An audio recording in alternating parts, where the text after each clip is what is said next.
Assalamualaikum warahmatullahi wabarakatuh. Perkenalkan, saya Nova Alfala dari Prodi Peternakan PTUC NIM 2301111913 Di sini saya akan menjelaskan tentang anatomi unggas. Yang pertama, tujuan dari praktikum ini adalah agar mahasiswa dapat mengetahui eksterior dan organ pelindung pada ternak unggas. Yang kedua adalah untuk mengetahui organ respirasi, kemudian pencernaan, kemudian reproduksi dan ekskresi pada ternak unggas. Dan yang ketiga adalah agar mahasiswa tahu penyakit apa aja yang akan menyerang pada ternak unggas. Nah, yang pertama di sini saya akan menjelaskan apa sih organ eksterior atau organ pelindung pada ternak unggas. Yang pertama dapat kita lihat di sini adalah bulu. Di sini bulu pada unggas berfungsi untuk melindungi unggas dari bakteri ataupun kotoran ataupun juga bulu ini berfungsi sebagai pelindung dari gesekan-gesekan benda tajam atau benda-benda yang keras. Karena unggas sendiri aktif sehingga dikhawatirkan dapat melukai tubuh-tubuhnya jika tidak memiliki bulu. Yang kedua, bulu sendiri juga dapat digunakan sebagai alat bantu gerak, yaitu seperti terbang dan lain sebagainya. Yang ketiga adalah bulu sendiri juga merupakan isolator bagi ternak unggas. Nah, kemudian di sini dapat kita lihat di sini nih ya, ada kulit, bisa di zoom. Di sini ada kulit. Ya, kulit ini berfungsi untuk melindungi organ dalam pada ternak unggas. Yang kedua, untuk menjaga agar ternak unggas ini tidak terkena mikroorganisme atau bakteri-bakteri yang dapat mengganggu kesehatannya. Nah, kemudian di sini kita dapat melihat juga organ seperti paruh, ya, paruh, terus pernafasan juga ada, dan matanya juga. Terus yang kedua juga, yang ketiga juga ada ceker juga, ceker unggas nih. Nah, ceker ini memiliki keratin yang bahan dasarnya merupakan kalsium, dimana akhirnya membuat ceker ini kuat sehingga dapat menjadi organ perlindungan bagi ternak unggas dalam melawan predatornya, atau sebagai bentuk perlindungan bagi ternak unggas itu sendiri. Nah, kemudian dari hal itu juga kita dapat melihat keloakannya. Nah, ini tutupan ya kawan-kawan ya, tutupan juga. Nah, keloakannya ini juga berfungsi untuk mengeluarkan kotoran-kotoran yang ada atau bahan pakan yang tidak dicerna oleh ternak unggas. Jadi seperti itu. Baik, yang kedua, setelah pengenalan organ eksterior dan atau pelindung dari ternak unggas, maka dilakukan pembedahan terlebih dahulu. Di sini kita harus memperhatikan cara pembedahan yang benar dan baik. Yang paling utama adalah mencabut bulu terlebih dahulu agar kita mudah melihat kulit dari ternak unggas itu sendiri. Kemudian jangan lupa menggunakan pisau yang sudah diasah agar tajam, sehingga ketika pemotongan tidak menyulitkan kita untuk membongkar isi atau daleman dari ternak unggas itu sendiri. Seperti itu.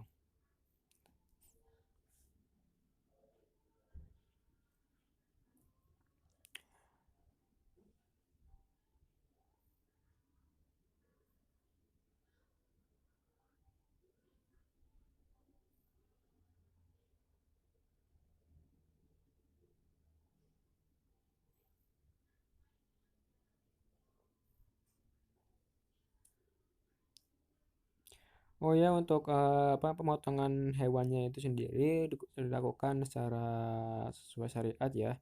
Uh, Jadi disarankan sesuai syariat Islam agar nantinya ayam ini juga bisa dimakan oleh kita juga setelah disembelih. Hmm.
Baik, setelah dibongkar, kita akan mendapati organ pencernaan seperti pada gambar ini. Yang pertama dari esofagus masuk ke tembolok, kemudian masuk ke profondiculus dan masuk ke ampela, kemudian masuk ke usus halus dan akan dicerna. Nah, di sini ada dua persimpangan yaitu seka namanya yang gunanya untuk menampung sisa makanan sementara, dan kemudian masuk ke usus besar dan dikeluarkan melalui kloaka.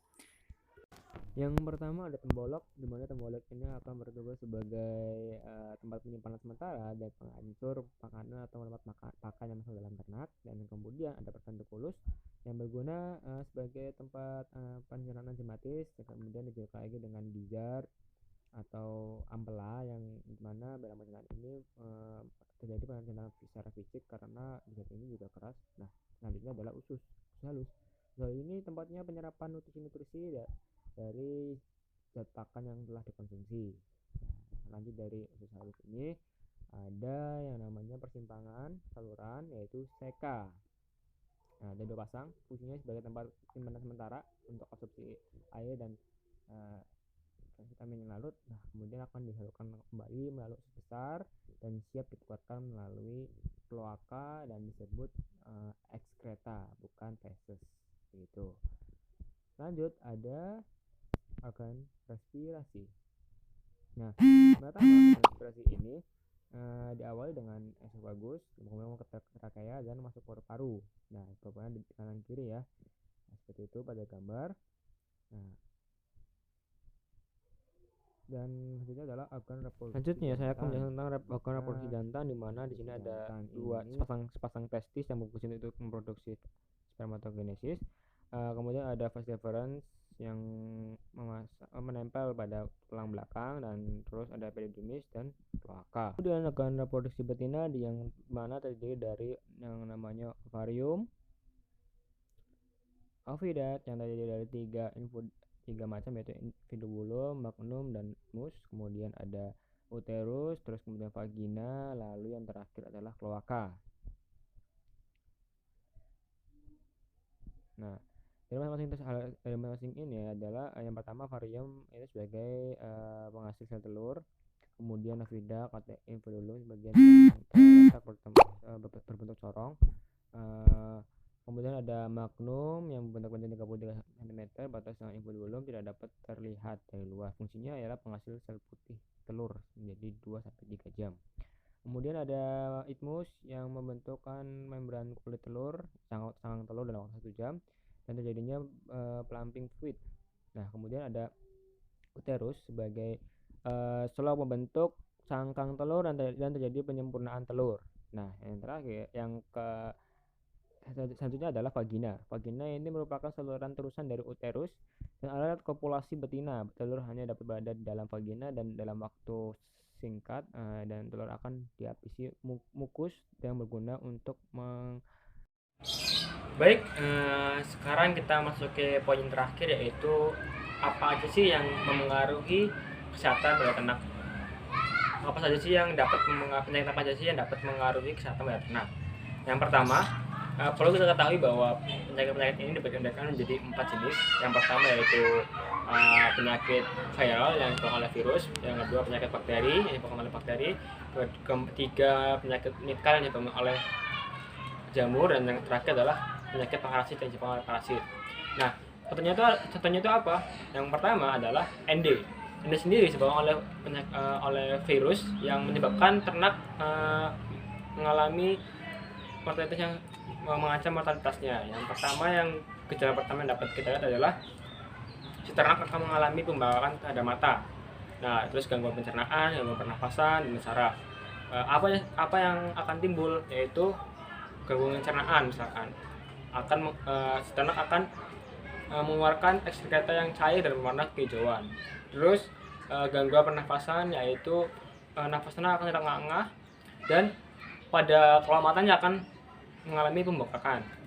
Kemudian pendarahan pada sekum dan sebagainya. Lalu bagaimana cara kita mencegahnya? Yang pertama yang perlu kita lakukan adalah melakukan vaksinasi pada umur 0-1 minggu. Kemudian biosecurity dan sanitasi kandang yang baik. Yang kedua ada IDB atau flu burung, ya, di mana penyakit ini disebabkan oleh virus juga. Dan faktor yang dapat kita lihat atau gejala-gejala yang dapat kita lihat pada ternak itu adalah pembengkakan pada kelopak mata, terus kemudian adanya gangguan pernafasan juga. Nah, bagaimana cara kita mengatasinya? Ialah dengan memberikan antibiotik atau multivitamin serta vaksinasi. Dan yang ketiga ada influenza yang disebabkan oleh bakteri influenza tipe A, di mana influenza itu sendiri akan menyebabkan pada ternak itu akan menyebabkan gangguan-gangguan seperti respirasi, kemudian pembengkakan pada kelopak mata.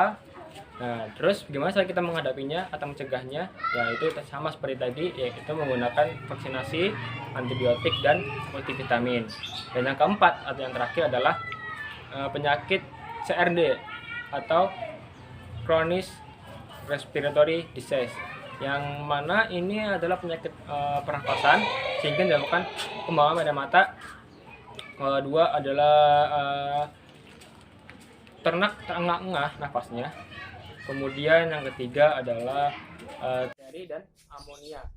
Nah, apa sih gejala-gejalanya? Yang pertama, keluarnya cairan-cairan dari hidung dan trachea, terus terjadi nafas unggas terengah-engah, kemudian ternak unggas dapat terlihat seperti kayak unggas itu susah untuk bernafas. Nah, seperti itu. Nah, terus bagaimana cara pencegahannya? Pencegahannya yang perlu diperhatikan oleh para peternak adalah untuk manajemen perkandangan. Nah, yang kedua itu para peternak harus memperhatikan sirkulasi udara, sehingga para peternak harus mengecek ventilasi untuk menjamin sirkulasi udara itu berjalan dengan lancar dan baik. Baik, sekian dari saya, itulah sekelas video dari saya. Terima kasih atas perhatiannya. Wassalamualaikum warahmatullahi wabarakatuh.